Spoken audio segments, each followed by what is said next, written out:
नमस्कार दर्शकों, आप देख रहे हैं हमारा विशेष कार्यक्रम आध्यात्मिक ज्ञान चर्चा। दर्शकों, जगत गुरु संत रामपाल जी महाराज ने धार्मिक प्रवक्ता डॉक्टर जाकिर नाइक जी की चुनौती को सहर्ष स्वीकार करते हुए उन्हें 9 मार्च से 14 मार्च तक लाइव डिबेट के लिए अर्थात ज्ञान चर्चा के लिए सादर आमंत्रित किया था। लेकिन सीना ठोक कर डिबेट की चुनौती देने वाले डॉक्टर जाकिर नाइक जी ने इस बहाने के साथ ज्ञान चर्चा में भाग लेने से मना कर दिया कि पहले उनके पास कार्यक्रम से संबंधित सारी जानकारी भेजी जाए। हम उन्हें कार्यक्रम से संबंधित सारी जानकारी पहले ही भेज चुके थे। उनके कहने के बाद हमने दोबारा फिर सारी जानकारी उन्हें भेजी और उन्हें दूसरी बार 23 मार्च तक का समय दिया। लेकिन डॉक्टर जाकिर नाइक जी ने दूसरी बार भी ज्ञान चर्चा में भाग नहीं लिया। उसके बाद हमने फिर तीसरी बार 4 अप्रैल तक का समय आध्यात्मिक ज्ञान चर्चा के लिए निर्धारित किया। लेकिन डॉक्टर जाकिर नाइक जी ने तीसरी बार भी जनहित के लिए ज्ञान चर्चा में ना आकर के हमें उनके विचार उनकी डीवीडी कैसेट से लेने के लिए बाध्य कर दिया है। इसलिए आज हम डॉक्टर जाकिर नाइक जी के विचार उनकी डीवीडी कैसेट से ले रहे हैं तथा संत रामपाल जी महाराज के विचारों को हम उनकी वीडियो रिकॉर्डिंग से ले रहे हैं। हम आपको 19 जून से 24 जून तक दोनों के विचारों के माध्यम से हर पहलू पर रूबरू करवाएंगे। दर्शकों, इस ज्ञान चर्चा को देखकर आपको स्वयं निर्णय करना है कि क्या सत्य है और क्या असत्य है। हम डॉक्टर जाकिर नाइक जी को अब भी 19 जून से 24 जून तक का समय देते हैं। इस दौरान वो जब चाहे जनहित में जनता के सामने आकर के अपने विचार रख सकते हैं।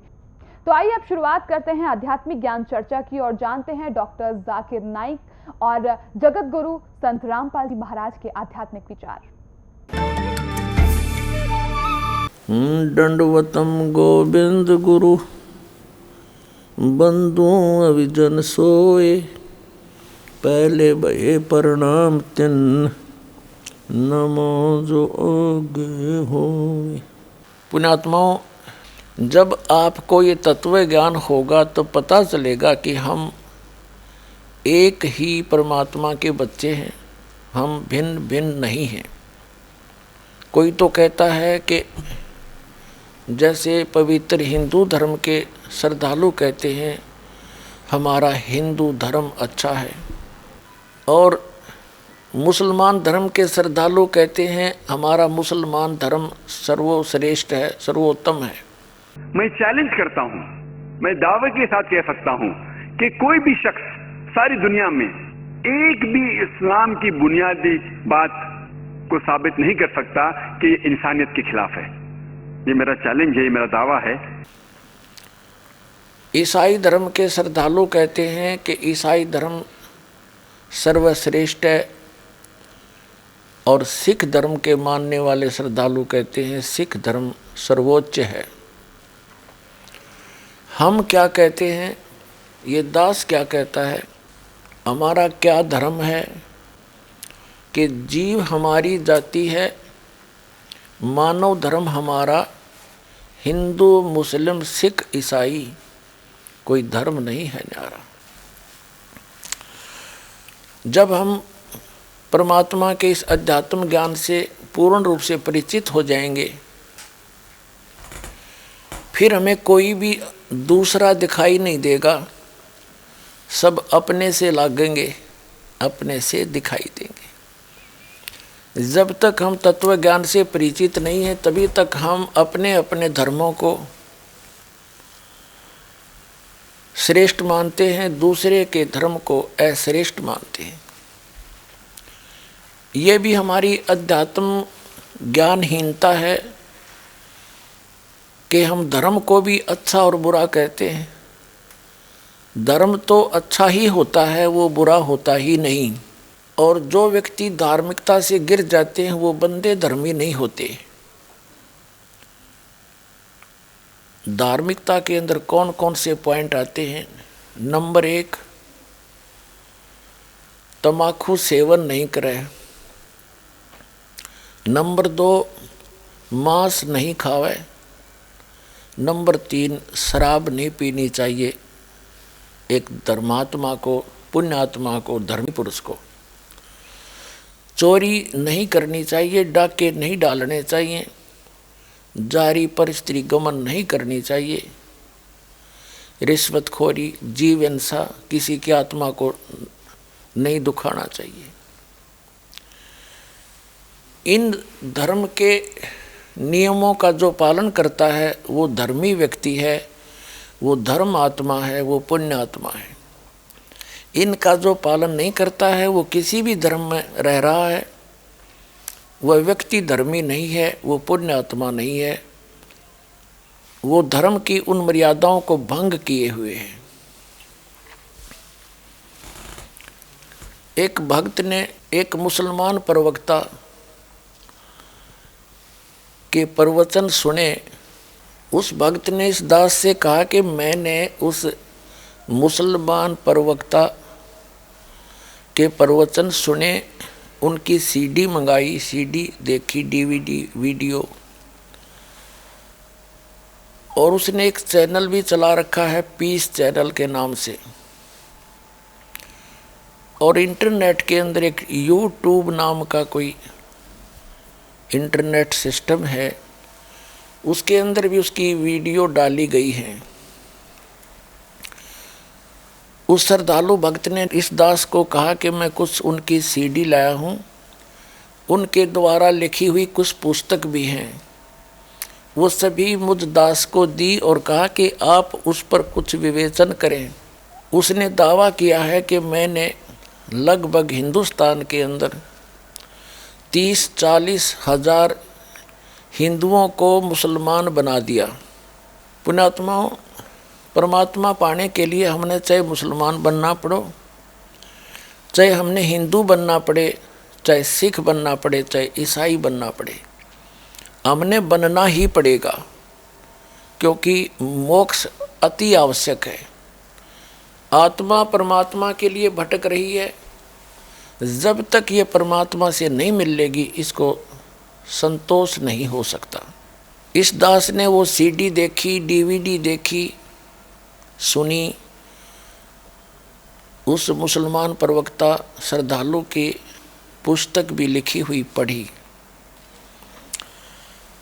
उसने एक बहुत अच्छी बात कही है कि किसी भी धर्म को जानने के लिए ये मत देखो कि उस धर्म के व्यक्ति क्या कर रहे हैं और क्या कह रहे हैं, उसकी अपेक्षा उस धर्म की उन होली बुक्स को देखो, पवित्र पुस्तकों को पढ़ो और उसी को आधार मान के फिर आप समझो कौन से धर्म में वो पवित्र पुस्तक क्या बोल रहे हैं, उसको आधार मानकर चले। एक और अच्छा विवेचन दिया है कि जिस भी गॉड की, अल्लाह की, भगवान की आप उपासना कर रहे हैं तो पहले कम से कम ये जांच लो कि वो परमात्मा है भी कि नहीं। उसके बाद फिर पूजा, साधना, उपासना, इबादत करनी चाहिए। बिल्कुल सही बात है। इसके बिना अगर कोई साधना करता है बगैर किसी जांचे तो वो डगमग व्यक्ति है। उसको फिर बाद में कोई बहका सकता है कि आपका इष्ट, आपका अल्लाह, आपका भगवान ये पूर्ण परमात्मा नहीं है, तो वो डगमग हो जाएगा जब तक स्वयं दृढ़ नहीं होगा। अपने धर्म की पुस्तकों से या अन्य धर्म की पुस्तकों से वो निर्णय नहीं कर लेगा, तुलना नहीं कर लेगा कि आप जिस अल्लाह या खुदा भगवान की पूजा कर रहे हो वो भगवान अल्लाह गॉड है भी कि नहीं।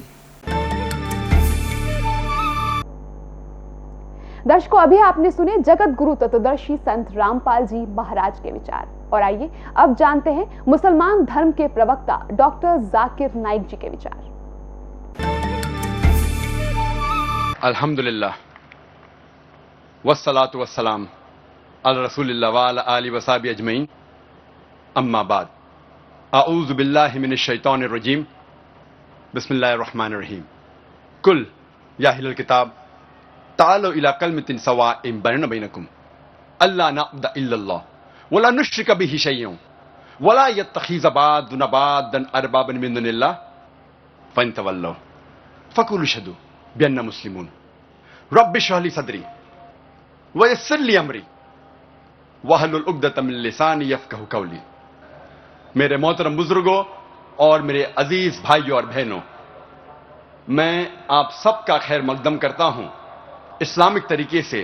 अस्सलामु अलैकुम वरहमतुल्लाहि वबरकातुहू। आज के तकरीर का मौजू है हिंदू धर्म और मजहब इस्लाम में यकसानियत। मैंने इस तकरीर के शुरू में कुरान मजीद की एक आयत सूरह अल इमरान सूरा नंबर 3 आयत नंबर 64 की तिलावत की, जिसमें अल्लाह सुब्हानहू व तआला फरमाते हैं, कुल या अहले किताब, कहो अहले किताब से, तालो इला कलमतिन सवाइम बैना बैनकुम, आओ उस बात की तरफ जो आप और हम में यकसा है। सबसे पहली बात है अल्लाह नाबुदा इल्लल्लाह, हम सिर्फ अल्लाह सुब्हानहू व तआला, सिर्फ खुदा की इबादत करें। वना नुश्रिका बिही शैय्यन, हम खुदा के साथ किसी और को शरीक न करें। वला यत्तखिज़ बादुन बादन अरबाबन मिन दुनिल्लाह, हम हमारे में से किसी और को खुदा के अलावा किसी को रब ना बनाएं। फंतवल्लो, अगर वो मुड़ जाए, फकुल शदू बिअन्ना मुस्लिमून, हम शहादत देते हैं कि हम मुस्लिम हैं और हम हमारी सारी रजा अल्लाह के हवाले करते हैं। ये कुरान मजीद की आयत कहती है कुल या अहले किताब, कहो अहले किताब से, यहूद और नसारा से। ये आयत खुसूसन अहले किताब के लिए है, लेकिन आम तौर पे ये कोई भी गैर मुसलमान के लिए इस्तेमाल की जाती है। अल्लाह फरमाते हैं तालो इला कलमतिन सवाइम बैनना बैनकुम, आओ उस बात की तरफ जो आप और हम में यकसा है। सबसे पहली बात अल्लाह नाबुदा इल्लल्लाह, हम सिर्फ एक खुदा की इबादत करें। कोई भी मजहब, कोई भी धर्म समझने के लिए हमें धर्म के मानने वालों को नहीं देखना चाहिए, क्योंकि अक्सर धर्म के मानने वाले या मजहब के मानने वाले खुद नहीं जानते उनका धर्म या उनका मजहब क्या कह रहा है। सबसे अच्छा और सबसे बेहतरीन तरीका कोई भी धर्म या मजहब को जानने के लिए है कि उस मजहब की किताबों का मुताला कीजिए। इसीलिए अगर हम हिंदू धर्म को जानना चाहते हैं तो हमें हिंदू को नहीं देखना चाहिए, हमें तहकीक करना चाहिए हिंदू धर्म की किताबों का। और सबसे ऊंची, सबसे अहम हिंदू धर्म की किताब है वेद। ये वेद हिंदू धर्म में सबसे अहम किताब है। उसके बाद है उपनिषद, पुराणास, इतिहास, मनुस्मृति, लेकिन सबसे अहम है वेद। अगर हम मजहब इस्लाम को जानना चाहते हैं तो हमें मुसलमानों को नहीं देखना चाहिए, हमें तहकीक करना चाहिए मजहब इस्लाम की किताबों का। और सबसे अहम किताब मजहब इस्लाम में है कुरान मजीद। कुरान मजीद सबसे अहम किताब है मजहब इस्लाम में। मुसलमान धर्म का प्रवक्ता, उसका शुभ नाम है डॉक्टर जाकिर नाइक। वो कहता है कि मुझे कोई झूठा सिद्ध कर दे तो मैं अपने धर्म को त्याग कर उसका अनुयायी बन जाऊंगा। तो दास प्रार्थना करता है कि अपने इस वायदे को याद रखना, भूल ना जाना। आपने क्या कहा कि सारे धर्मों की अच्छी बात को लेना चाहिए, बिल्कुल सही। मिसाल के तौर पे मैंने तकरीर की similarities between Hinduism and Islam, तो जो अच्छी चीज़ है हिंदुइज्म की मैं ले चुका हूं। Similarities between Christianity and Islam, जो अच्छी चीज़ है इस आयत में ले चुका हूं। मैं ये पूछना चाहता आपसे, एक चीज़ जो इस्लाम में खराबी है वो तो बताओ मुझे, तो उसको निकालेंगे ना। लेकिन मंच के ऊपर जब डिबेट होएगा इंशाल्लाह मैं आऊँगा इंशाल्लाह। हाँ, मंच पे जब डिबेट होएगा कि हम क्या करेंगे, हर मज़हब की अच्छी चीज़ होंगी, तो मैं ये चाहता हूं कि इस्लाम की तरफ से उस मंच पे, उस स्टेज पे इंशाअल्लाह मैं आऊँगा। ये चैलेंज है। कोई भी शख्स हिंदुस्तान में हो, मिनिस्टर हों दो, कोई भी स्वामी हों दो, कोई भी शंकराचार्य हों दो, इंशाअल्लाह मैं तालिब इल्म हूँ इस्लाम और दीगर मज़हब का। मैं तस्लीम करता हूँ कि डिबेट होना चाहिए, हक बात जो निकली, लेकिन उसके ऊपर अमल भी होना चाहिए। हक बात जो सबसे बेहतरीन है इंसानियत के लिए, उसके ऊपर अमल होना चाहिए। इसलिए जो आखिरी किताब जो अल्लाह सुब्हानहू व तआला नाजिल की कुरान शरीफ, वो इंसानियत के लिए सबसे बेहतरीन किताब है, उसके ऊपर अमल होना ही चाहिए। मैं आपको सलाम करता हूँ। मैं हिंदू की घर की हूँ। मेरा आदमी मुसलमान है, मोहम्मद हामिद कुरैशी। मैं ये सवाल पूछता हूँ, जे पुरखों से ये जात भेद का चल रहा है, तो हिंदू मुसलमान आप बोलते हो, जो हिंदू मुसलमान अलग अलग नहीं है, एक है। ये बात है, उनका सलामी दिया जाता है। जो मुस्लिम बच्चा होता है उसको मुस्लिम सलामी दे देता है, जब भी उसका कान में नमाज दिया जाता है। आज जब भी हिंदू का बच्चा होता है उसका नाम पे नाम दिया जाता है, कृष्ण नाम दिया जाता है या राम नाम दिया जाता है, जो भी दिया जाता है। जिसको जैसा शिक्षा देता है उसको वैसे ही शिक्षा मिलता है। जैसा गाया गया कौन से भगवान को मानते हैं, हम मुसलमान धर्म को भी मानते हैं, ऐसा नहीं मानते नहीं। हमें जैसा शिक्षा दिया गया है वैसे ही शिक्षा में मैं मानता हूँ। मगर आप बोलते हो जो मुसलमान ही होएगा, हिंदू नहीं हो सकता है, ऐसा कैसे बोल सकते हो? तो पुरखों इतनी बुजुर्ग लोग थे, इतनी जानते हैं, तो आप आपके साथ तो बहस लड़ नहीं सकते। आप बहुत जानते हो, तो मैं कुछ भी नहीं जानता हूँ। हमारे बाप दादा इन्होंने देख हिंदू की बहन का सवाल है और मुझसे बहस नहीं करना चाहती है, मैं भी आपसे बहस नहीं करना चाहता हूँ। नहीं कर नहीं सकते, कैसे? हमें उतना शिक्षा नहीं है, उतना बोल नहीं सकते है ना। बहन का सवाल है कि मैं कहता हूं कि हिंदू मुस्लिम एक है, लेकिन जो हिंदू खानदान में पैदा होता है, उस हिंदू खानदान में पैदा होता है, मुस्लिम की शिक्षा दी जाती, तो ये कैसा कह सकते हैं कि मुस्लिम सही और हिंदू गलत? ये क्या बहन में होती है? चार होता है। माशाअल्लाह। तो ये मत कहो कि आपको शिक्षा नहीं है। अगर गांव से कोई आती है लड़की और कहती है कि मेरे वालिद ने मुझे सिखाया 2 + 2 5, तो आप क्या कहेंगे उससे? 4 होएगा 5 4 होएगा 5 कैसे होगा? तेरे वालिद को मैथमेटिक्स नहीं आती थी? नहीं, मेरे वालिद ने तो सिखाया। उन्हें कहेंगी अच्छा ठीक है, 2 + 2 4 भी, 2 + 2 5 भी। ये कहना गलत है। दोनों में से तहकीक करने पड़ेगा, कौन सा सही है उसके ऊपर अमल करे। नहीं आती हूं भी सही, मुस्लिम भी सही, 2 + आप जो नहीं जानते 2 + 2 4 है, वो कहते 5 है।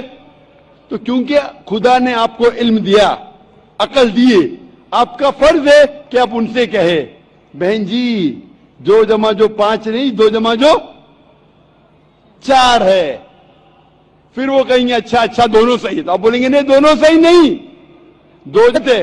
उसी तरीके से अगर किसी के वालिदैन ने उसे गलत सिखाया कि बुत परस्ती करना, जब हिंदू मजहबी किताब में कहा गया है कि बुत परस्ती गलत है, तो जिसके पास इल्म है, मैं तालिब इल्म हूं, मैं एक स्टूडेंट हूं इस्लाम एंड कंपैरेटिव रिलीजन का, तो मुझे जब इल्म है मैं जरूर कहूंगा जो लोग से जो गलत कह रहे हैं फॉलो करो। मेरे हिंदू मजहब के, क्रिश्चियन मजहब के, ईसाई मजहब से, उसे कहते डायलॉग।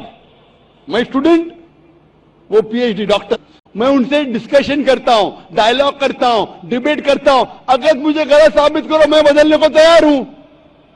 आप मुझे साबित करो, चैलेंज।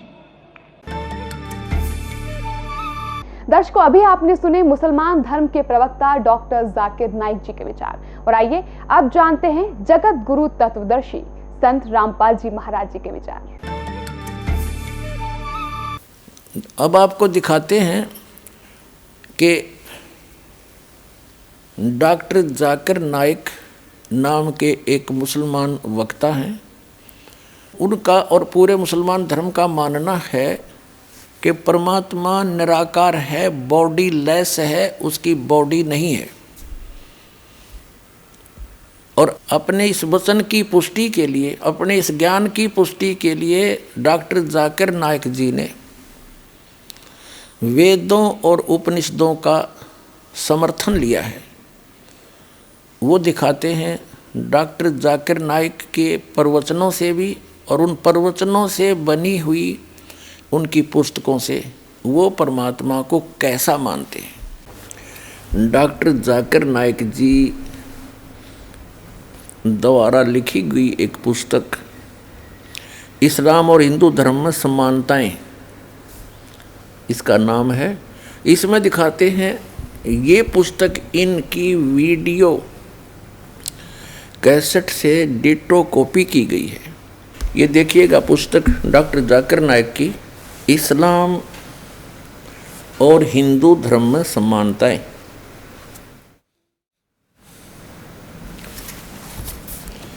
इस्लाम और हिंदू धर्म में समानताएं, डॉक्टर जाकिर नाइक, अनुवादक हैं A.M. फ़हीम। जी यहाँ से छपी है और ये इसका पूरा डिटेल है। कॉपीराइट 2008 ऐसे।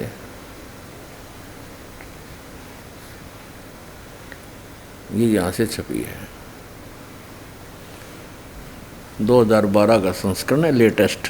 प्रकाशक हैं A.M. फ़हीम, अल हसनात बुक्स प्राइवेट लिमिटेड। ये इतने। इस पुस्तक में दिए गए सारे हवाले और मजमून की पूरी सारी जिम्मेदारी से लेखक की है।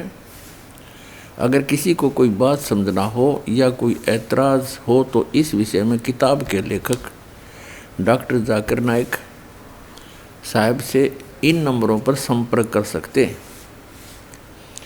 और इनके फैक्स नंबर भी हैं। Printed by HS offset printers, Chandni Mahal, Nai Delhi. इतने यहाँ देखना, भगवत गीता के 7वें अध्याय के 20 श्लोक का रेफरेंस दिया है। भगवत गीता हिंदू ग्रंथों में सबसे ज़्यादा प्रसिद्ध है। भगवत गीता अध्याय 7 के 20 श्लोक में लिखा, जिनकी बुद्धि भौतिक इच्छाओं ने चुरा ली है वही अर्ध देवताओं की पूजा करते। अर्ध यानी अधूरे देवताओं की पूजा करते, अर्ध। अब इस पुस्तक से हमने इतना ही लेना है। अब आपको दिखाते हैं इंग्लिश के अंदर एज इट इज इसी की स्पीच है। ये देखिएगा, similarities between Hinduism and Islam, doctor Zakir Naik. ये है वही similarities between Hinduism and Islam by doctor Zakir Naik,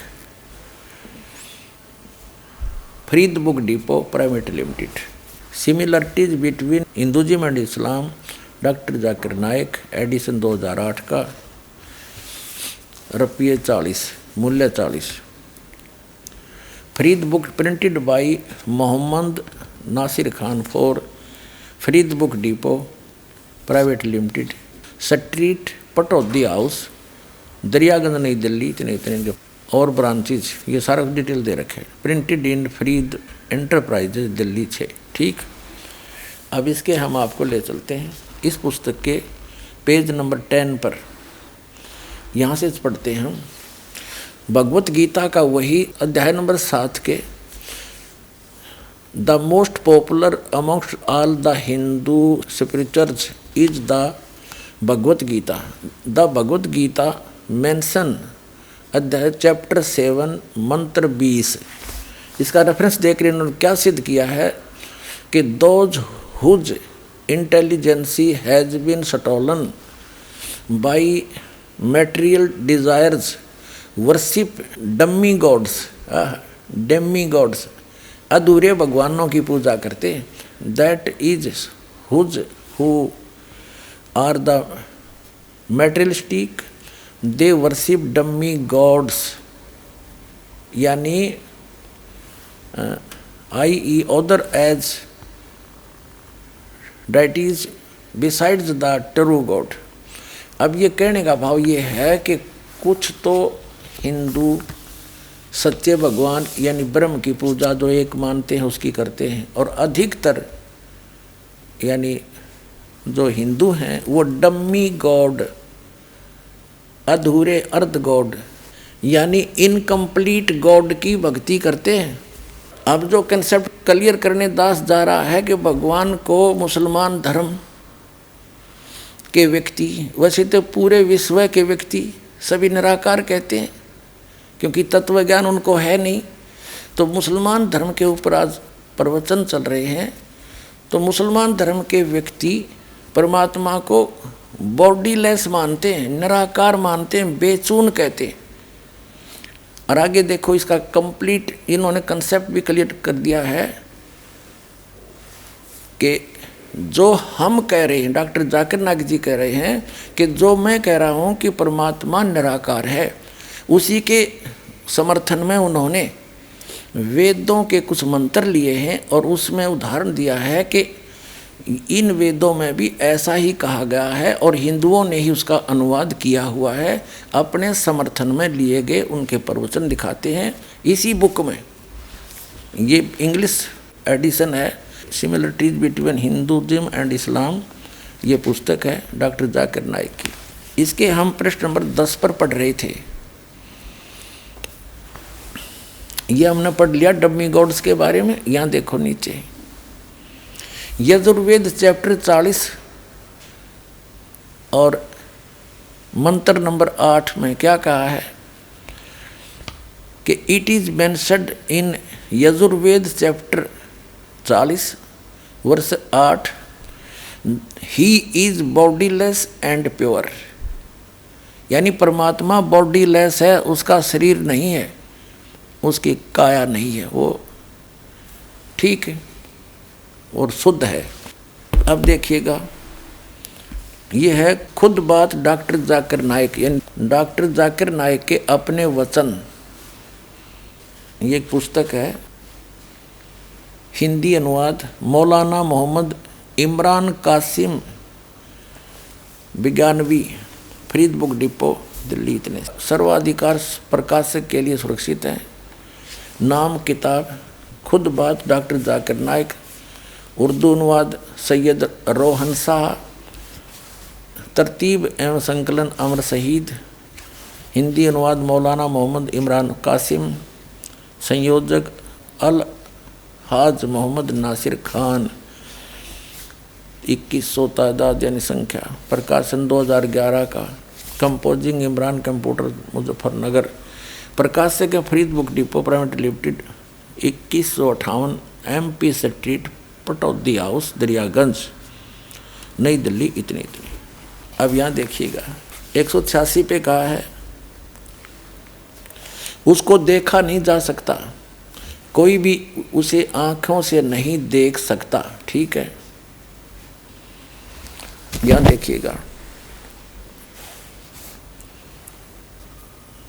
खुद बात डॉक्टर जाकिर नाइक 187 पृष्ठ पे, दुनिया के धर्मों में खुदा का तस्वर। यहाँ देखा वह बगैर जिस्म के है और सच्चा है। यह यजुर्वेद 40 का मंत्र 8 में बयान किया गया। वह रोशन है बगैर जिस्म के, बगैर जख्म के और बगैर जिस्मानी सेल्स के, ऐसा खालिस कि जिसमें शैतान नहीं झांक सकता। ठीक। अब कहने का तात्पर्य डॉक्टर जाकिर नाइक जी का है कि परमात्मा निराकार है, वो बिना शरीर का है, बॉडी लेस है, उसको कोई नहीं देख सकता। तो निराकार का देखा कि, और पुण्यात्माओं वास्तविकता क्या है कि परमात्मा नर आकार है, मनुष्य सदृश्य है, सह शरीर है, उसका नाम कबीर है। और डॉक्टर जाकिर नाइक जी क्या मानते हैं, परमात्मा निराकार है। तो इससे सिद्ध है कि ये विद्वान नहीं है, ये अपने आप भी भ्रमित है और अन्य मानव समाज को भी भ्रमित कर रहा है, पूरे मुसलमान समाज को भ्रमित कर रहा है। अब पुण्यात्माओं कहते हैं जिनके पास कॉन्फिडेंस नहीं होता वो उवाबाई बकते हैं। अब आपके रूबरू डॉक्टर जाकिर नाइक के उन प्रश्नों के उत्तर देते हुए एक क्लिप दिखाते हैं, वीडियो क्लिप, जिसमें किसी ने प्रश्न किया कि क्या हमने सुना है परमात्मा जर्रे जर्रे में है, क्या उसको देखा जा सकता है? डॉक्टर जाकिर नाइक जी उसका उत्तर देते हैं कि अल्लाह को यहाँ नहीं देखा जा सकता। और फिर कहते हैं कुरान शरीफ में ऐसा कोई वर्णन नहीं है कि अल्लाह को देखा जा सकता है। फिर वो कहते हैं कि एक हदीस में आया है, एक बुक है हदीथ, उसमें आया है कि अल्लाह को जन्नत में जाके उसका चेहरा देख सकते हैं। अब सुनते रहना इनकी उवा बाई।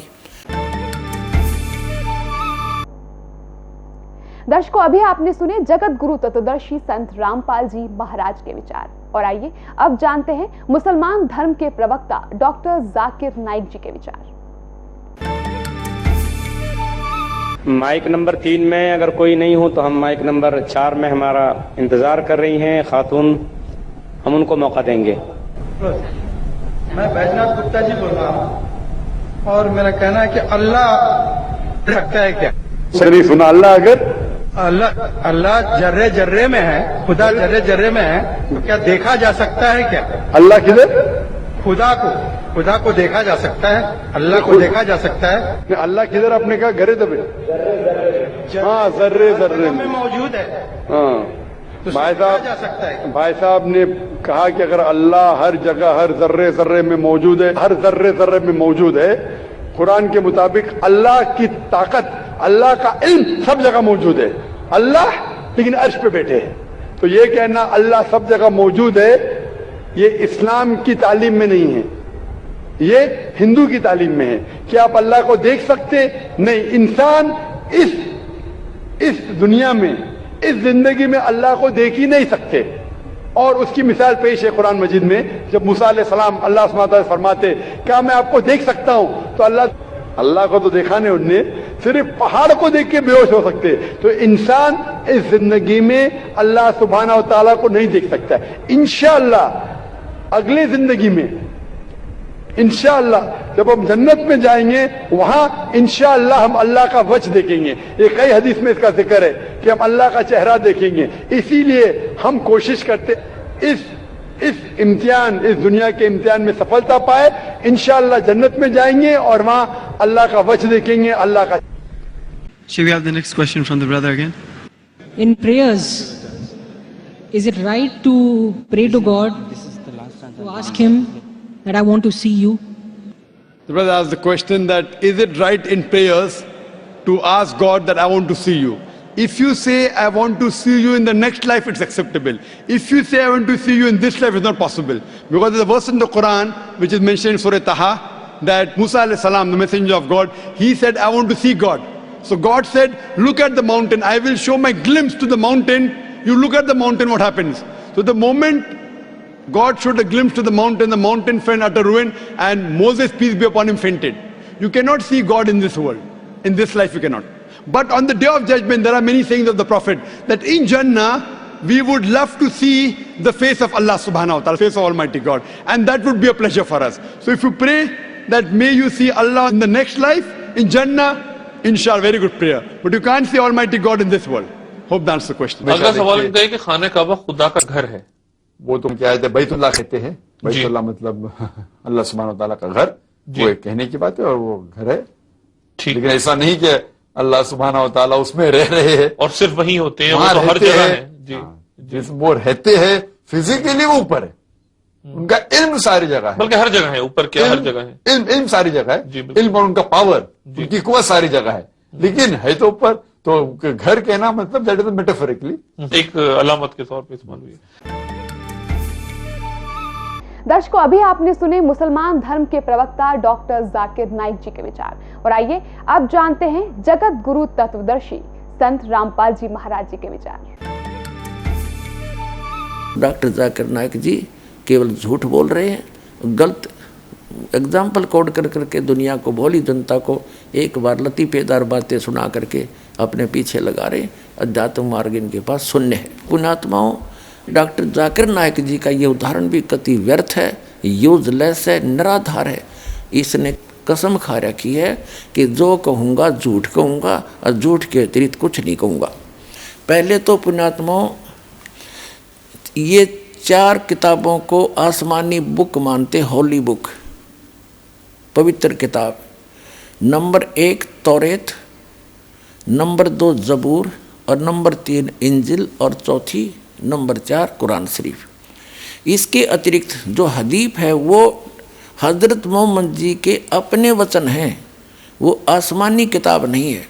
क्योंकि हज़रत मोहम्मद जी को परमात्मा लेकर गए थे, हजरत मोहम्मद जी ने कहीं आंशिक वो जिक्र कर दिया होगा, लेकिन मुसलमान धर्म का ये मानना है God is formless, body less. फिर क्या उत्तर देते हैं?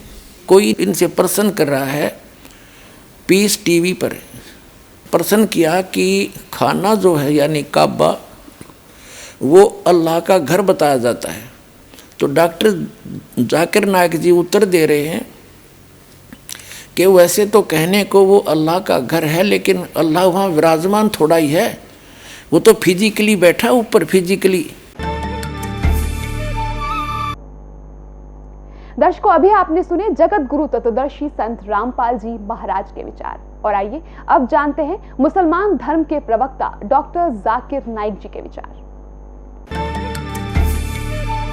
अगला सवाल इनका है कि खाने काबा खुदा का घर है, वो तो क्या है, बैतुल्लाह कहते हैं। बैतुल्लाह मतलब अल्लाह सुब्हानहू तआला का घर, वो एक कहने की बात है और वो घर है।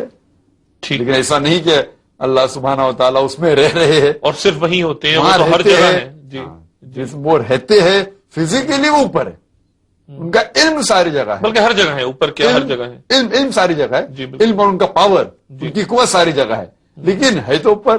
तो घर कहना मतलब दैट इज मेटाफोरिकली, एक अलामत के तौर पे इस्तेमाल हुई है। दर्शकों, अभी आपने सुने मुसलमान धर्म के प्रवक्ता डॉक्टर जाकिर नाइक जी के विचार, और आइए अब जानते हैं जगत गुरु तत्वदर्शी संत रामपाल जी महाराज जी के विचार। डॉक्टर जाकिर नाइक जी, आप फिजिकली का अर्थ तो खूब जानते होगे, इंग्लिश बहुत बोलते हो। आपको दिखाते ऑक्सफोर्ड डिक्शनरी, जिसमें फिजिकली का क्या अर्थ होता है। ये देखिएगा ऑक्सफोर्ड डिक्शनरी।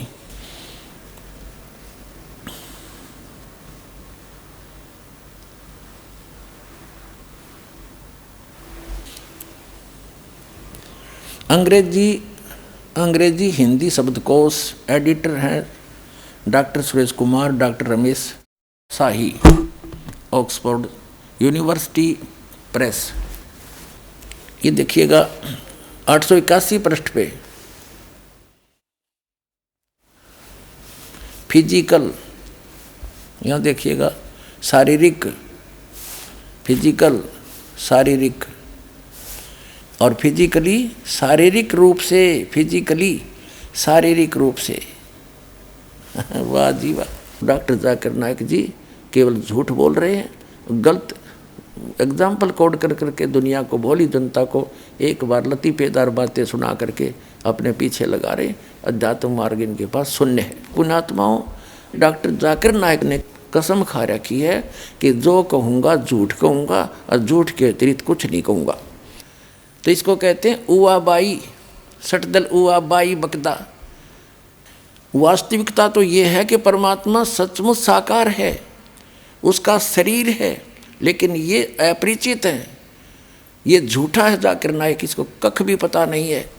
और वह कहते हैं चोर चुरावे तुमबड़ी और गड्ढे पानी में, वो गड्ढे वह ऊपर आवे ना, सच्चाई छनी ना। अब इनको कख तो पता नहीं, लेकिन सच्चाई तो मुँह से निकल कर रहेगी। अपने मुंह से स्वीकार कर रहा है कि सह शरीर वो ऊपर बैठा है, और खुद मानता है परमात्मा बॉडीलेस है, निराकार है, उसका जिस्म नहीं है। अब आपको दिखाते हैं इंग्लिश के अंदर एज इट इज इसी की स्पीच है। ये देखिएगा, similarities between Hinduism and Islam, doctor Zakir Naik.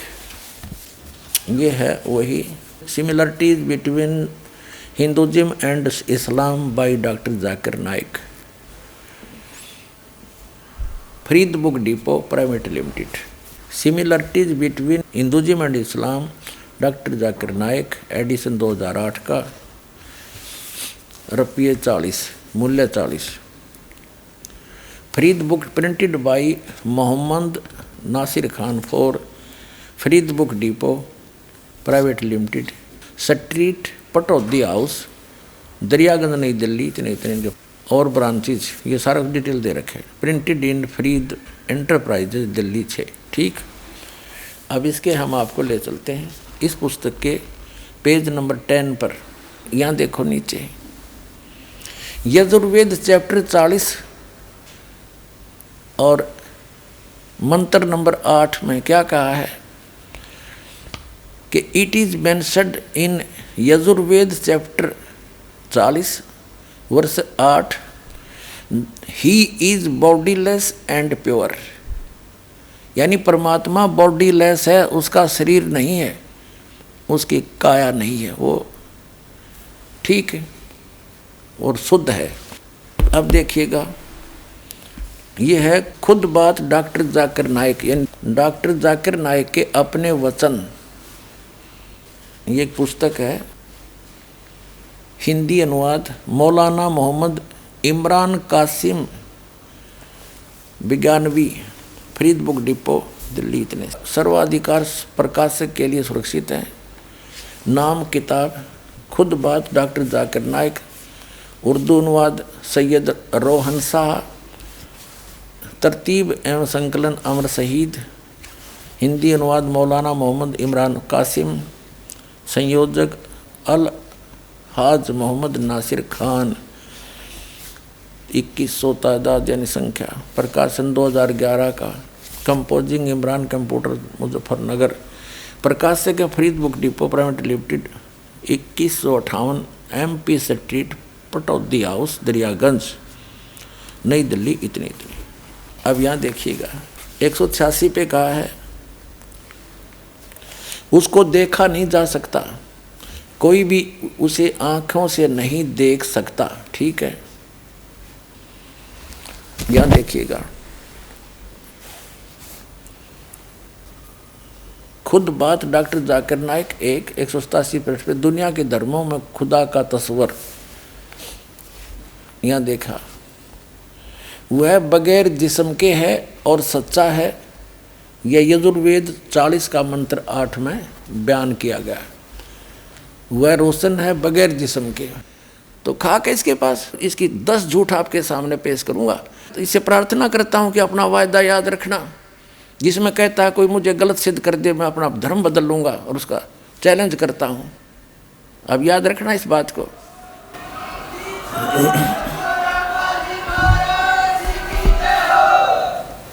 अब आजा जल्दी, हर ग्रहण कर ले, अपना कल्याण करवा ले डॉक्टर जाकिर नाइक जी।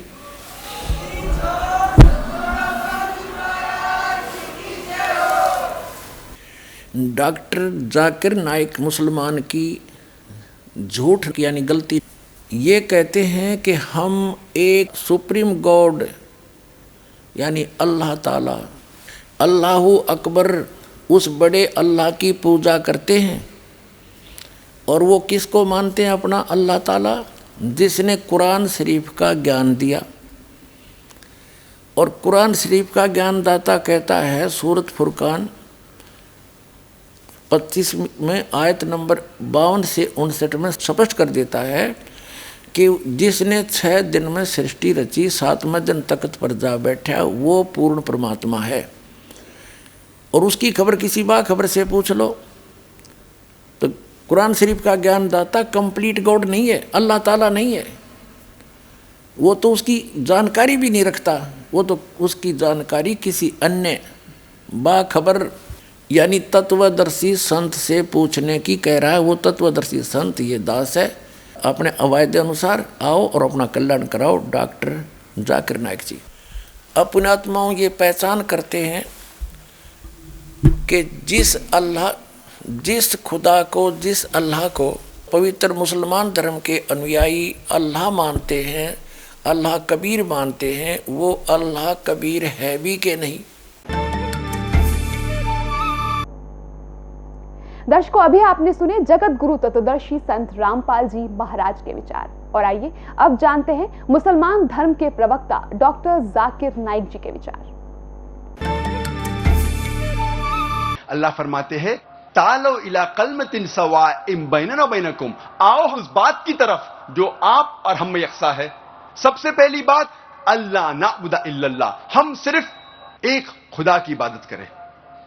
कोई भी मजहब, कोई भी धर्म समझने के लिए हमें धर्म के मानने वालों को नहीं देखना चाहिए, क्योंकि अक्सर धर्म के मानने वाले या मजहब के मानने वाले खुद नहीं जानते उनका धर्म या उनका मजहब क्या कह रहा है। सबसे अच्छा और सबसे बेहतरीन तरीका कोई भी धर्म या मजहब को जानने के लिए है कि उस मजहब की किताबों का मुताला कीजिए। इसीलिए अगर हम हिंदू धर्म को जानना चाहते हैं तो हमें हिंदू को नहीं देखना चाहिए, हमें तहकीक करना चाहिए हिंदू धर्म की किताबों का। और सबसे ऊंची, सबसे अहम हिंदू धर्म की किताब है वेद। यह वेद हिंदू धर्म में सबसे अहम किताब है। उसके बाद है उपनिषद, पुराणास, इतिहास, मनुस्मृति, लेकिन सबसे अहम है वेद। अगर हम मजहब इस्लाम को जानना चाहते हैं तो हमें मुसलमानों को नहीं देखना चाहिए, हमें तहकीक करना चाहिए मजहब इस्लाम के किताबों का। और सबसे अहम किताब मजहब इस्लाम में है कुरान मजीद। कुरान मजीद सबसे अहम किताब है मजहब इस्लाम में। Surah Ikhlas is the touchstone of theology. जो भी खुदा की आप इबादत करते हैं, अगर आप जानना चाहते हैं कि वो सही खुदा है या सही भगवान है, आप उस भगवान, उस खुदा को जांचो सूरह इखलास की बुनियाद पर, और फिर आपको पता लगेगा कि जो खुदा की आप इबादत कर रहे हैं वो सही खुदा है कि नहीं। यानी समर्थ परमात्मा, कादर परमात्मा, समर्थ भगवान है भी कि नहीं। और समर्थ भगवान बिना मोक्ष नहीं हो सकता। एक परमात्मा की पूजा करने के लिए हम भी कहते हैं कि एक ही परमात्मा की इबादत पूजा करनी चाहिए, दूसरे की नहीं। और पवित्र मुसलमान धर्म के श्रद्धालु भी यही मानते हैं कि एक अल्लाह जो समर्थ है उसकी इबादत करनी चाहिए, उसके अतिरिक्त जो इबादत करता है वो मुसलमान नहीं, यानी वो पवित्र आत्मा नहीं, वो मोक्ष प्राप्ति नहीं कर सकता। और हम भी यही मानते। अब देखते हैं ये मुसलमान भाई जिस अल्लाह को पूज रहे हैं वो अल्लाह ताला है भी कि नहीं। इसी कुरान मजीद से या कुरान शरीफ से, अब देखिएगा, अब ये कुरान शरीफ उठा ली हमने, बात वही है, अंतर कोई नहीं इनमें। अब पवित्र कुरान शरीफ दिखाएंगे आपको।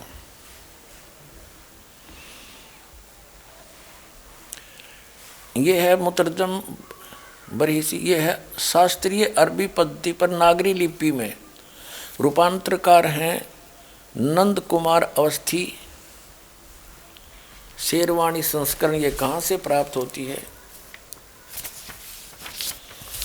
इसमें क्या लिखा है कि यह वह इलामी किताब है जिसमें कोई संदेह की गुंजाइश नहीं। इसमें जो लिखा फाइनल है, इसमें कोई ऑब्जेक्शन नहीं। शास्त्रीय अरबी पद्धति पर नागरी लिपि में। ये कहाँ से छपी है? प्रकाशक हैं लखनऊ किताबघर, मौसम बाग, सीतापुर रोड, लखनऊ से।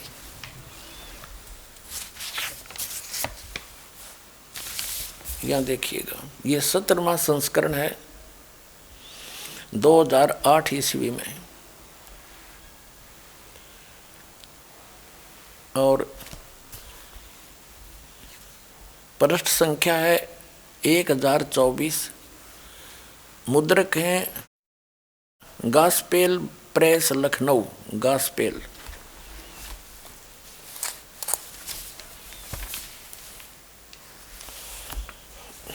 यहाँ देखिएगा, ये है सूरत फुरकान। सूरत, ये है कुरान शरीफ, ये है सूरत फुरकान 25 और इसके पृष्ठ नंबर 604 पर। हम नीचे से पढ़ेंगे 52 नंबर आयत से।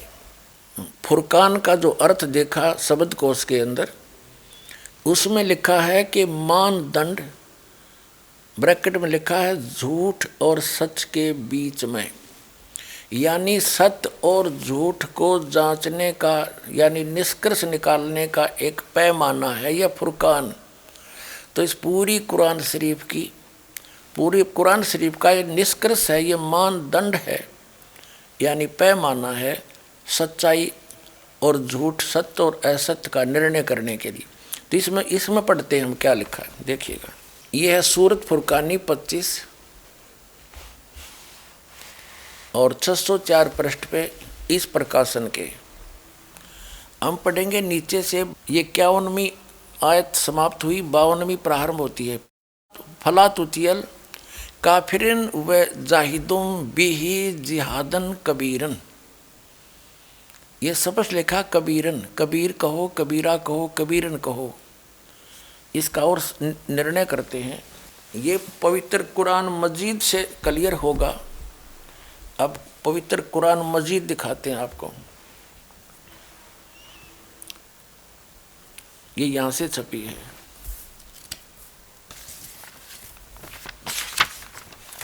ये भी पहले भी दिखाई थी आपको, ये वही है। ये यहाँ से इसका पूरी जानकारी है, कहाँ से छपी है, कौन इसका अनुवाद करता है। और अब इसके हम आते हैं, ये वही सूरत फुरकान 25 और कुरान मजीद 576 पृष्ठ पे इस प्रकाशन के हम यहीं आते हैं नीचे। ये है 51वीं आयत समाप्त हुई। इसमें पंक्ति भी नहीं बदली है, अक्सर भी सिर्फ लिखने मंत्र थोड़ा किया। फला तुतियल काफिरन न जाहिदुम बिही जिहादन कबीरा। कबीर कहो, कबीरा कहो, कबीरन कहो, खबीरा कहो, खबीरन कहो। तो इसमें स्पष्ट है ये कबीरा, और इसका यहाँ अनुवाद किया है इसके साथ में। ये 52वीं आयत का अनुवाद चला है। तो तुम काफरों का कहा न मानो, उनसे इस कुरान के हुक्म के मुताबिक बड़े जोर से लड़ो।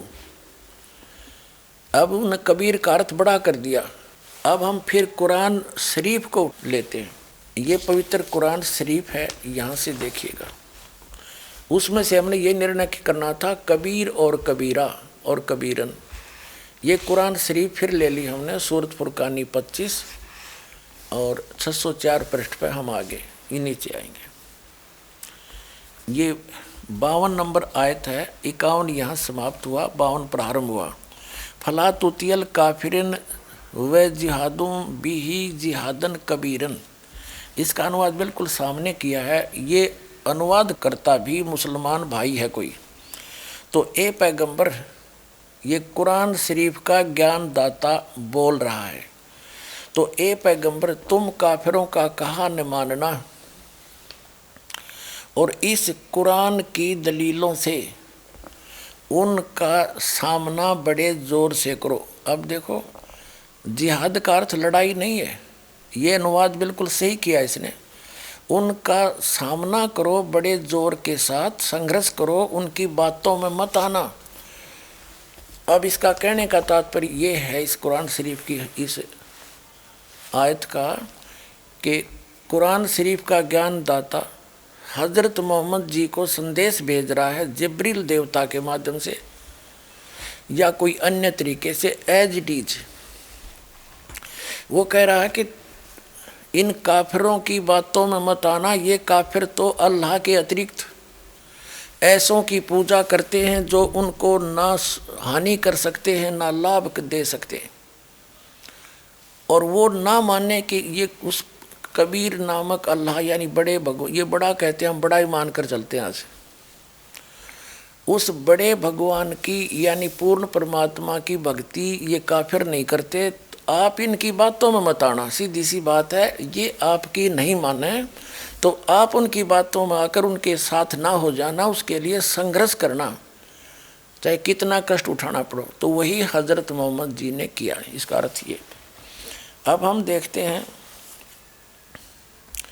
अब क्या बताया है, देखिएगा। तो ए पैगंबर, तुम काफिरों का कहा न मानना और इस कुरान की दलीलों से उनका सामना बड़े जोर से करो। ये बिल्कुल सही, इन्होंने कबीर का अर्थ बड़ा कर दिया, ठीक है। कुरान शरीफ का ज्ञान दाता ये भी स्पष्ट कर रहा है कि ये कबीर जो अल्लाह है, अल्लाह कबीर है, ये वही है जिसने 6 दिन में सृष्टि रची और 7वें दिन तख्त पर जा बैठा, जा विराजा। इससे ये सिद्ध होगा आपके समक्ष कि कुरान शरीफ का ज्ञान दाता अपने से अन्य कोई बड़े परमात्मा की महिमा सुना रहा है हजरत मोहम्मद को। इससे ये सिद्ध हो जाएगा कि कुरान शरीफ का ज्ञान दाता अल्लाह अकबर नहीं है। अब देखना, अब हम 607 पृष्ठ पर पढ़ रहे हैं, सूरत फुरकान 25 आयत नंबर 52 हमने पहले पढ़ ली, अब 53 पढ़ते हैं। और वही है जिसने 2 दरियाओं को मिला चलाया, एक का पानी मीठा प्यास बुझाने वाला और एक का खारी कड़वा, और दोनों में एक आड़ और मजबूत रोक बना दी। 53 पढ़ ली, अब 54 पढ़ेंगे। और वही है जिसने पानी की बूंद से आदमी को पैदा किया, फिर उसको साहिबे नसीब यानी किसी का बेटा या बेटी और ससुराल वाला यानी किसी का दामाद बहू बनाया। और तुम्हारा परवरदिगार हर चीज करने पर शक्तिमान है। और अब 55 आयत पढ़ेंगे। और काफिर अल्लाह के सिवा ऐसों को पूजते हैं जो न उनको नफ़ा पहुंचा सकते हैं और न उनको नुकसान पहुंचा सकते हैं। और काफिर तो अपने परवरदिगार से पीठ दिए हुए हैं, मुंह मोड़े हैं। और ए पैगंबर, हमने तुमको खुशखबरी सुनाने, सिर्फ अजाब से डराने के लिए भेजा है। इन लोगों से कहो कि मैं तुमसे इस अल्लाह के हुक्म पर कुछ मजदूरी नहीं मांगता। हाँ, जो चाहे अपने परवरदिगार तक पहुँचने की राह इख्तियार कर ले। और ए पैगंबर, उस जिंदा पर भरोसा रखो। ये चैतन्य अर्थ गलत किया है। इसका वास्तविकता क्या है कि पूर्ण परमात्मा अल्लाह अकबर जिंदा महात्मा का रूप बनाकर आए थे और हजरत मोहम्मद जी को मिले थे। यहाँ वो स्पष्ट कह रहे हैं कि उस जिंदा पर भरोसा रख जो तुझे जिंदा महात्मा के रूप में आकर मिले थे और ऊपर लेकर गए थे, फिर वापस छोड़ा था। 2 प्रकार से ऊपर गए थे हजरत मोहम्मद, एक प्रकार का मुसलमान भाइयों को ज्ञान नहीं। अब यही पढ़ते हैं, पहले इससे कंसेप्ट क्लियर करते हैं। और उस जिंदा पर अब हम 58वीं आयत पढ़ रहे हैं, 57वीं पढ़ ली। ए पैगंबर, उस जिंदा पर भरोसा रखो जो कभी मरने वाला नहीं है, अर्थात वो अविनाशी है। और तारीफ के साथ उसकी पाकी बयान करते रहो और अपने बंदों के गुनाहों से वह काफ़ी खबरदार है, यानी उनकी सब गुनाहों को माफ़ कर सकता है, वो समर्थ है। अब 59वीं आयत है, ये 58वीं समाप्त हुई। और जिसने आसमान और ज़मीन और जो कुछ उनके बीच में है सबको 6 दिन में पैदा किया और फिर तख्त पर जा विराजा, वह अल्लाह बड़ा। इन्होंने कबीर का अर्थ बड़ा कर दिया। वो अल्लाह बड़ा, वो अल्लाह कबीर कह दे, हम कोई बात नहीं, अनुवाद ना करें। वह अल्लाह कबीर रहमान है और उसकी खबर किसी बाखबर इल्म वाले से पूछ देखो। कुरान शरीफ के ज्ञानदाता ने स्पष्ट कर दिया है कि मैं नहीं जानता उस अल्लाह कबीर के बारे में। 6 दिन में सबको 6 दिन में पैदा किया, फिर तख्त पर जा विराजा, हुए अल्लाह कबीर है। हम इसको कबीर बोल देंगे, कोई दिक्कत नहीं। रहमान है और उसकी खबर किसी बाखबर इल्म वाले यानी तत्वदर्शी संत से पूछ देखो। अब इससे क्या सिद्ध हो गया कि कुरान शरीफ का ज्ञान दाता अल्लाह अकबर नहीं है, अल्लाह कबीर नहीं है। वो तो अल्लाह कबीर की जानकारी भी नहीं रखता कंप्लीट। उसके लिए ऑप्शन छोड़ दिया है कि उस अल्लाह कबीर के बारे में जिसने 6 दिन में सृष्टि रची, 7वें दिन तख्त पर जा विराजा, वो अल्लाह कबीर है, वो बड़ा भगवान है, वो कादिर अल्लाह है, वो पूर्ण परमात्मा है, वो समर्थ परमात्मा है और एक वही पूजा के योग्य है, अन्य की पूजा नहीं करनी चाहिए। तो उसके विषय में कुरान शरीफ का ज्ञानदाता भी अपरिचित है। तो उसके विषय में जब वो खुद अपरिचित है तो उसकी भक्ति विधि उसके पास होगी कहाँ से, जो कुरान शरीफ में वो है ही नहीं।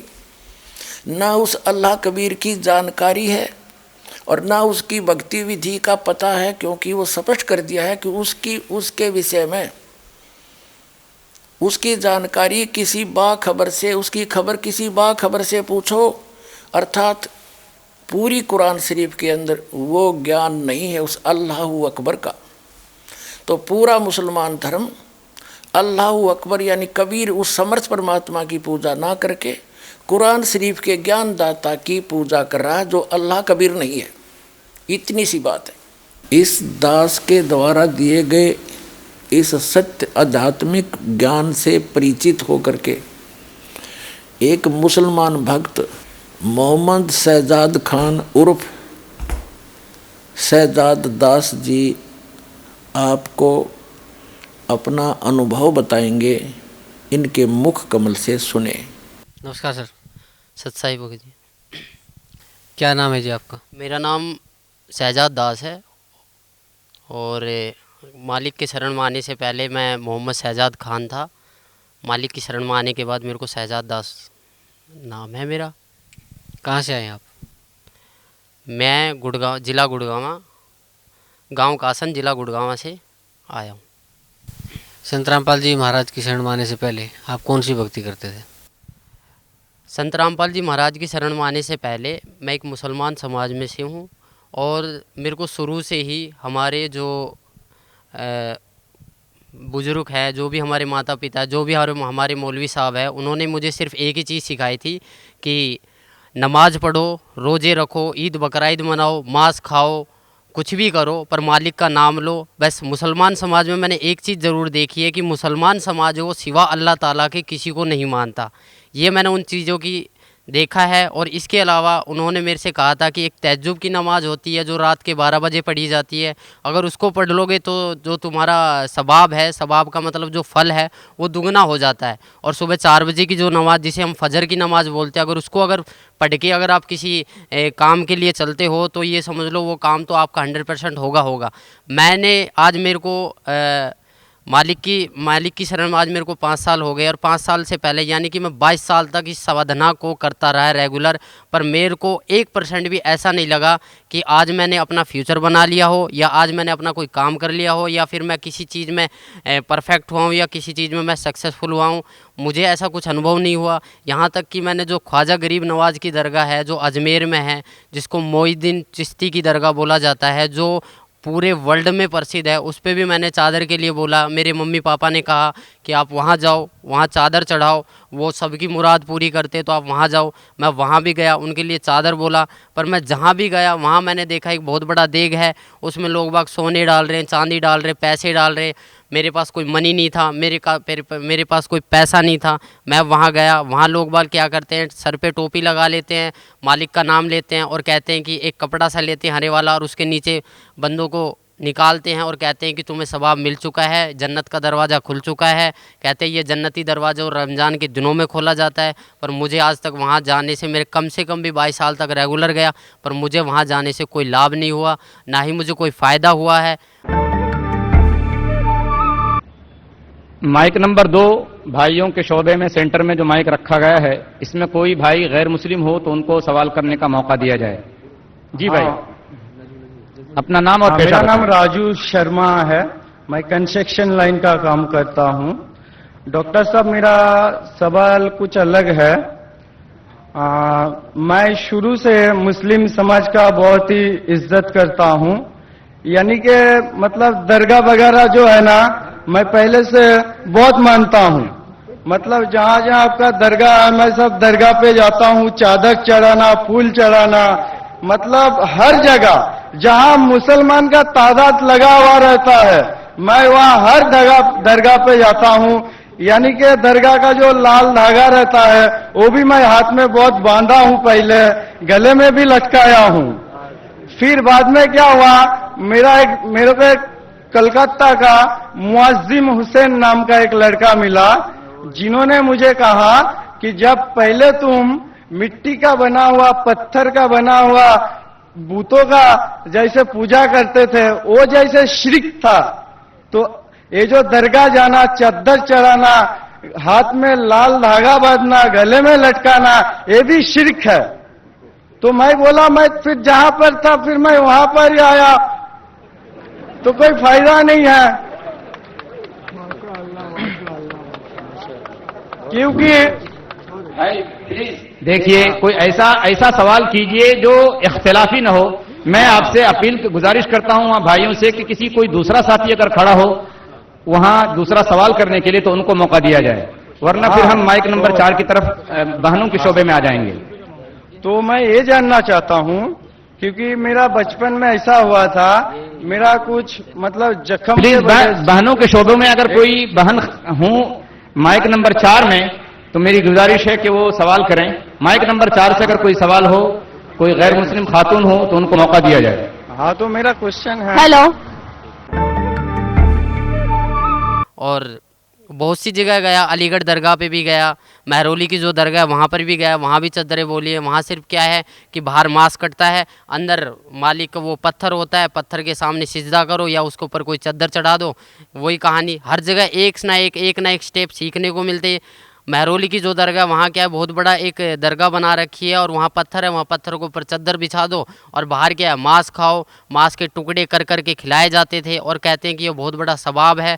मालिक ने मांस के लिए बोला गया है, मालिक ने बोला था कि कुर्बानी दो, बकरे, गाय, भैंस जो भी उनके हाथ लगे उसको कुर्बान करते थे और लोग बागों को खिलाते थे।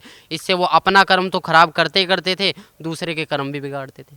मुसलमान धर्म में जो मांस बनता है वो इस प्रकार बनता है जैसे कोई हरी सब्जी बना रहा हो, और मांस में भी कोई बकरा काट देता है, कोई मुर्गा काट देता है, कोई भैंस काट देता है, सब चल रहे हैं। और सबको बोला जाता था एक ही मटके में से, शराबी भी उसी मटके से पानी पी रहा है, कैंसर वाला भी उसी मटके से पानी पी रहा है, बच्चे भी उसी मटके से पानी पी रहे हैं, बाप भी उसी मटके से पानी पी रहा है, और कोई नमाजी आदमी भी है वो भी उसी मटके से पानी पी रहा है। अगर मैं उस पर ऑब्जेक्शन उठाता था, मैं कहता था ये गलत है, तो वो कहते थे ये नहीं है, ये सवाब है, मुसलमान एक दूसरे मुसलमान का झूठा खा सकता है। इससे मैं बहुत इरेटर हो गया, मतलब इतना इरेटर हो गया कि मैं अपना मानसिक संतुलन खो बैठा था और मैं सोचा कि ये नहीं होगा। फिर मैंने अपने एक मौलवी साहब से बात करा कि क्या ये जो हम कर रहे हैं, जो हम जो चल रहे हैं, ये क्या सच है। उन्होंने कहा कि बहुत अच्छा है, आप एक काम करो, 40 दिन की जमात में जाइए। 40 दिन की जमात में तो नहीं गया, पर हाँ मैं 3 दिन की जमात में ज़रूर गया था। कादियान गया था, वहाँ से मैं कुछ बुकें लेकर आया था जो आज सदगुरु रामपाल जी महाराज के पास हैं। उन्होंने क्या बताया था, उन्होंने वहाँ भी क्या था, वहाँ मैंने देखा एक भेड़चाल, जो अगर कहीं भी ऐसा लगता है कि वहाँ आज खाना बनने वाला, तो वो नमाज को छोड़ के खाने के ऊपर पहले टूटते थे। वो भक्ति नहीं देखते थे, वो ये सोचते थे कि हमारा पेट भरे और हम सोए। नमाज कोई अहमियत नहीं रखती उन बंदों के लिए, नमाज थी एक नित्य नियम, और नमाज से ऐसा मुझे कोई फ़ायदा नहीं मिला। मेरे माँ बाप ने ये बोल दिया था कि तू ज़िंदगी में कभी अपना फ्यूचर नहीं बना पाएगा और सदा ज़िंदगी एक मजदूरी की तरह काम करता रहेगा। सर, संत रामपाल जी महाराज की शरण में कैसे आए आप?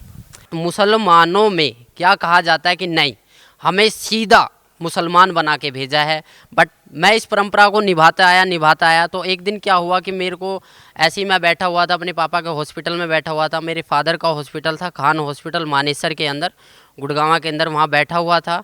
तो मेरे को भक्ति सौदागरों का संदेश एक किताब मिली, उसे मैं धीरे धीरे पढ़ना स्टार्ट करा। मैंने पापा से पूछा, पापा ये पुस्तक कहाँ से आई? उन्होंने कहा कि मैंने डाक द्वारा ये बरवाला से मंगवाई है, आश्रम से मंगवाई है। तो मैंने वो धीरे धीरे पढ़ी। उसमें देखा मैंने जो कलाम पाक की एक हेडिंग लिख रही थी, जिसमें लिखा गया था कि वह अल्लाह ताला जिसने पानी की एक बूंद से आदमी और औरत को उत्पन्न किया और फिर इस पृथ्वी पर साहिब नस्ल, किसी का बाप, किसी का दामाद, किसी का औरत बना के भेज दिया है, उस अल्लाह ताला के बारे में जिसने आसमान और ज़मीन जो इसके बीच दरमियान है उसको 6 दिन में बनाया और 7वें दिन तख्त पर जा विराजा, उसके बारे में किसी बाखबर से पूछ कर देखो। उन्होंने बताया था कि सूरत फुरकान 25 आयत 52 से 59 में ये लिख रहा है। तब मैंने इस चीज़ को गौर किया, मैंने इस चीज़ को नोट किया और कुरान शरीफ हिंदी में लेकर आया, उसको पढ़ा, उसमें देखा, सेम टू सेम वही कहानी निकली। मेरा दिमाग घूम गया, मैं सोचने लग गया कि ये ज्ञान और एक हिंदू समाज के आदमी के पास और इतने एक कलाम पाक का ज्ञान एक हिंदू समाज के आदमी के पास कैसे आया। मैंने फिर उसको और ज़्यादा गहराई से पढ़ना स्टार्ट किया। मैं 2-2, 3-3 घंटे खाली पेट उसे पढ़ता रहा।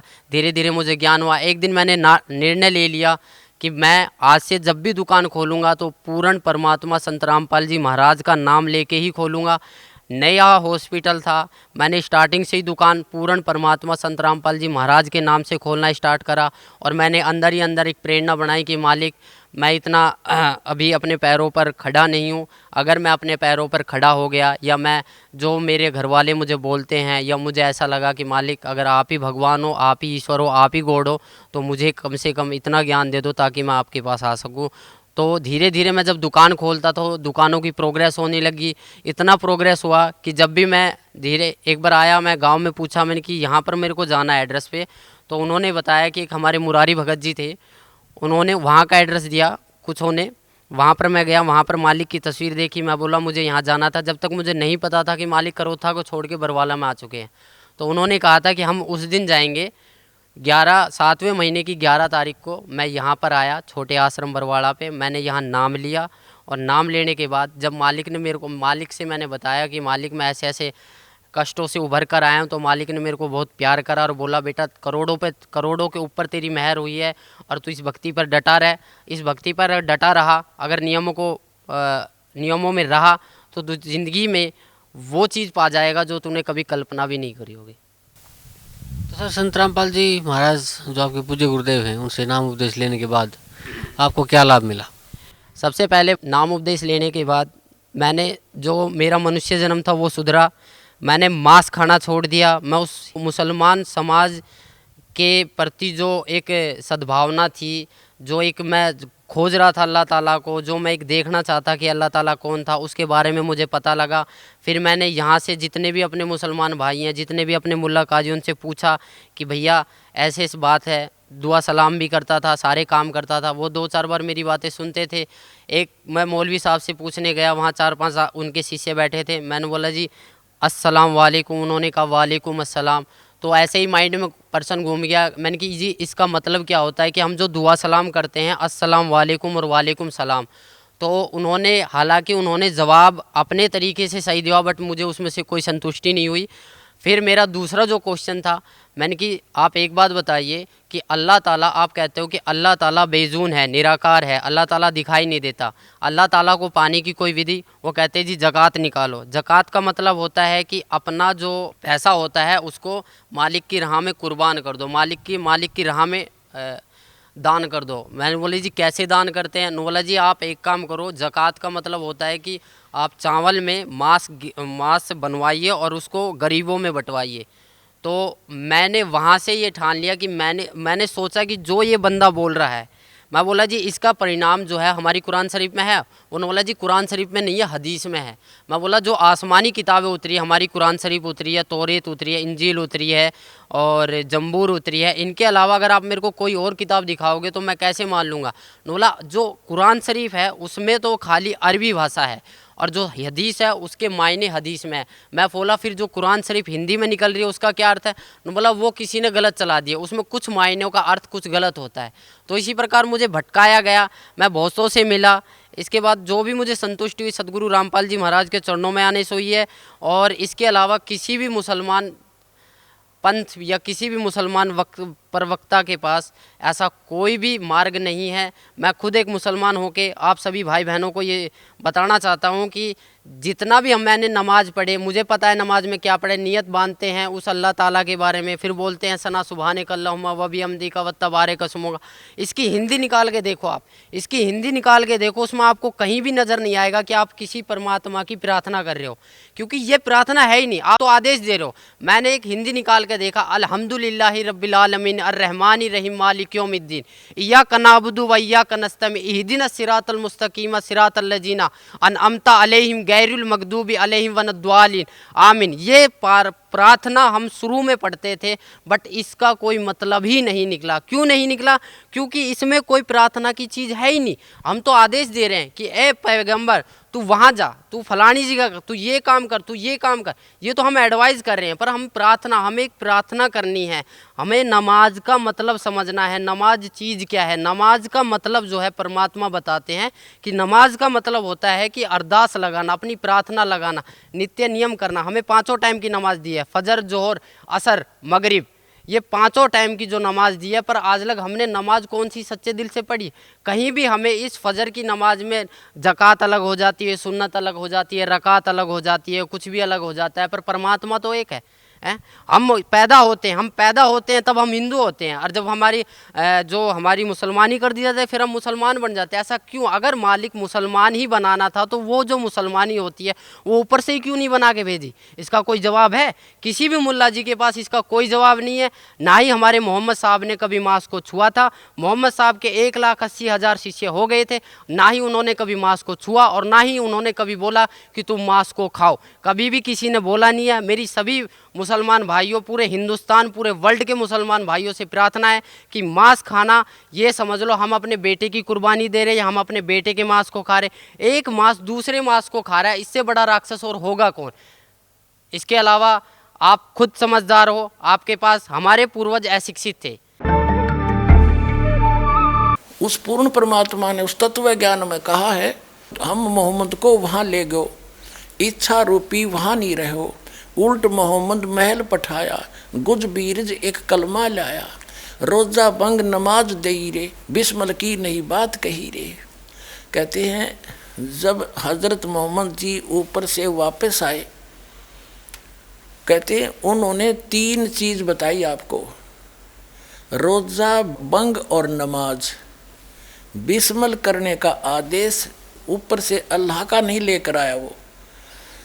कहते हैं हम मोहम्मद को वहाँ ले गए, इच्छा रूपी वहाँ नहीं रहो, उल्ट मोहम्मद महल पठाया, गुज बीरज एक कलमा लाया। कहते हैं रोज़ा बंग नमाज दई रे, बिस्मल की नहीं बात कही रे।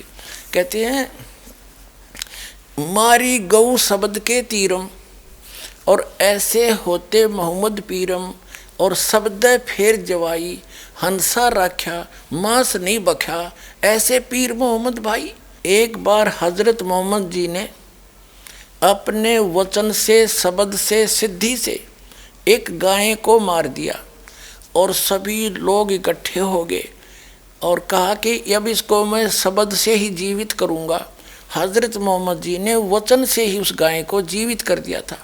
तो यहाँ उस सूक्ष्म वेद के अंदर स्वयं परमात्मा ने आके बताया है कि मारी गऊ शब्द के तीरम, ऐसे होते मोहम्मद पीरम, और शब्द फिर जवाई अंसा राख्या, यानी उसका जीव बचा दिया और मांस नहीं बख्या, ऐसे पीर मोहम्मद भाई।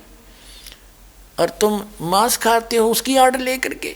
नबी मोहम्मद नमस्कार है, राम रसूल कहाया, 1,80,000 को सौगंध जिन नहीं करत चलाया, अरस कुरस पर अल तकत है, खालिक बिन नहीं खाली, और वह पैगंबर पाक पुरुष थे साहिब के अब्दाली। मेरी आप लोगों से प्रार्थना है कि आप मुसलमान हो के एक मुसल्ले ईमान बनो। मुसलमान का अर्थ होता है कि मुसल्ले ईमान, जो अपने ईमान पर रहे। पर हमारा ईमान कहाँ है? हमारा ईमान तो कुछ है ही नहीं। आज हम मांस खाते हैं, मांस खा के फिर झूठ बोलते हैं, फिर तंबाकू खा लेते हैं। पहले क्या था? पहले मुसलमान समाज में मुसलमान बंदे के ऊपर अगर दारू एक ऐसी चीज़ थी, अगर दारू गिर जाती थी तो वहाँ से उस शरीर के अंग को काट दिया जाता। पर आज पीते हैं, मस्जिद में दारू लेके चले जाते हैं, कुर्बानियाँ करते हैं, बकरे को काट देते हैं। बकराईद वाले दिन आपने खुद देखा होगा, साल में 2 त्यौहार आते हैं, एक ईद और एक बकराईद। बकराईद वाले दिन ऐसा क्या करा था जो बकरे काट दिए जाते हैं? हजारों की संख्या में, यानी कि करोड़ों की संख्या में बकरे मारे जाते। क्या इनका पाप नहीं लगता? क्या वो मालिक से अरदास नहीं करते हैं कि हमारा एक पाप लगा है, हमें ऐसी योनि में क्यों डाला गया जो हमें कोई भी बंदा देखता वो काट के पटक देता, फिर हमारा मांस खाता है? मैं आप लोग सभी से ये प्रार्थना करता हूँ कि अपना जीवन सफल बनाए। मनुष्य जीवन एक अनमोल है, इसको व्यर्थ ना करे। मुसलमान समाज जो है वो बहुत पाक समाज है। वो पाक इसलिए है क्योंकि वो सिवाय अल्लाह ताला के किसी को मानता नहीं है। पर आजकल का जो मुसलमान समाज है वो मुल्ला काजियों ने बहकाया जा रहा है, क्योंकि हम ख्वाजा गरीब नवाज की दरगाह पे जाते हैं, क्या करते हैं? हम पत्थरों के सामने पूजा करते हैं, फिर कहते हैं कि हम पत्थरों की पूजा नहीं करते। फिर कैसे पत्थरों की पूजा करते हैं? अगर आपने सिजदा कर दिया, उसको पूज लिया, सिजदा करना एक पूज लिया सिवाय अल्लाह ताला के, फिर कहते हैं कि सिवाय अल्लाह ताला के किसी के आगे सिजदा नहीं करते। फिर ख्वाजा गरीब नवाज की दरगाह, सैयद पीर जितने भी ये महरौली की दरगाह, अलीगढ़ की दरगाह, यहाँ पर होता क्या है, क्या होता है यहाँ पर? क्या वो बंदा है? क्या वो पीर पैगंबर है? नहीं, उन्होंने ये कहा था कि हम भगवान नहीं हैं, हम अल्लाह नहीं है, हम उस अल्लाह ताला के बारे में सोचो। मेरी सभी मुसलमान भाई बहनों से अनुरोध है, मैं प्रार्थना करता हूँ कि मैं अपने परिवार से भी ये प्रार्थना करता हूँ कि उस अल्लाह ताला के बारे में जानिए जो कुरान शरीफ में लिख रहा है। कुरान शरीफ में लिख रहा है कि फ़ला तूतिल काफिरन जाहिदुम बिही जिहादन कबीरन, कि वह अल्लाह ताला कबीर है और उस कबीर के लिए इस कुरान शरीफ की दलीलों से तू जिहाद कर, लड़ाई मत कर। जैसे मैं आज आपके सामने कह रहा हूँ, मुझे मजबूरन बस आप लोगों के सामने आना पड़ रहा है, क्योंकि ये काल एक ऐसी जाल है जिसको आप निराकार मानते हो। जिब्राइल अलैहिस्सलाम फरिश्ता जो कुरान शरीफ की आयतों को लेके मोहम्मद साहब के पास आया था, उस टाइम मोहम्मद साहब ने कहा था कि मैं अनपढ़ हूँ, मुझे पढ़ना नहीं आता, फिर भी उसने 3 बार ज़बरदस्ती उनका गला घोट कर उनके ऊपर, उनके अंदर शक्ति डालकर पढ़वाया कि जा नीचे जा, उसको बोल कि मेरा ईमान फैलाए, ईमान फैलाए। वो ईमान इतना तगड़ा फैलाया कि आज लग उस ईमान से हम निकल नहीं पाए हैं। मेरी आप लोगों से रिक्वेस्ट है, जितने भी मेरे पूरे वर्ल्ड के मुसलमान भाइयों, अगर मेरे से कोई गलती होती है या अगर मेरे को बताने में कोई गलती हो रही है, अगर आप इस चीज़ का ज्ञान रखते हो कि नहीं मैं गलत बोल रहा हूँ, तो आप सतगुरु रामपाल जी महाराज बरवाड़ा में आइए और अपने विचार प्रकट कीजिए। अगर हमसे कोई गलती हुई, अगर हमें लगा कि आपका मुसलमान समाज ठीक है तो हम मुसलमान बनने के लिए तैयार हैं। अगर हमें लगा कि आपका मुसलमान समाज गलत है तो आप अपने अहंकार, अपने घमंड और अपने ये ईर्ष्या को छोड़कर आइए और अपना कल्याण करवाइए। मेरे पापा बीमार हो गए थे, इतना सीरियस हो गए थे, वो मांस खाते थे, दारू पीते थे, बीड़ी पीते थे, सिगरेट पीते थे। डॉक्टरों ने बोला फेफड़ा खराब हो गया, दिल 20% काम करने लग गया है। उनको मैंने समझाया कि उस खुदा को याद कर, आज तेरा वो खुदा कहाँ है? वो जुम्मे की नमाज भी पढ़ते थे, ईद बकराईद को भी पढ़ते थे, मीट भी खाते थे। क्या उनकी भक्ति इतनी नाजिल नहीं थी? क्या उनकी भक्ति इतनी भी नहीं थी कि वो अपने आप को जीवित कर सके? उन्होंने तो बहुत वो करा था। तो वही बात था, उनको मैंने बोला कि उस खुदा को याद कर। उन्होंने रो के गिड़गिड़ा के बेड पे पड़े पड़े मालिक को याद किया था, बंदी छोड़ पूर्ण परमात्मा संत रामपाल जी महाराज को याद किया था कि मैं जन्मजात नाम ले लूँगा, मुझे इस बीमारी से छुड़वाओ। मेरे पूरे घर वालों ने ये कह दिया था कि ये मरेगा, यहाँ तक कि रिश्तेदारियों ने बोल दिया था कि इसके बचने की कोई उम्मीद नहीं है। फिर भी मैंने मालिक से उसके लिए प्रार्थना करी, मालिक ने बोला बेटा ठीक हो जाएगा। वो ठीक